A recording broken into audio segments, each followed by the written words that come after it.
はい、皆さんこんにちは。今日は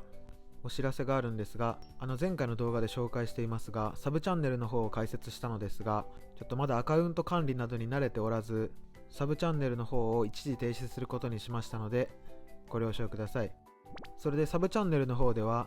日々の仕事での溶接の映像などを投稿していたのですが、普段の仕事の溶接映像も見たいという声もありましたので、メインチャンネルの方に引き続きそちらの動画を投稿していきたいと思います。で、日々の仕事の動画を投稿する際は、タイトルにデイリーワークとつけますので、日々の仕事の溶接動画が見たい方は、デイリーワークと名前のついた動画を見てみてください。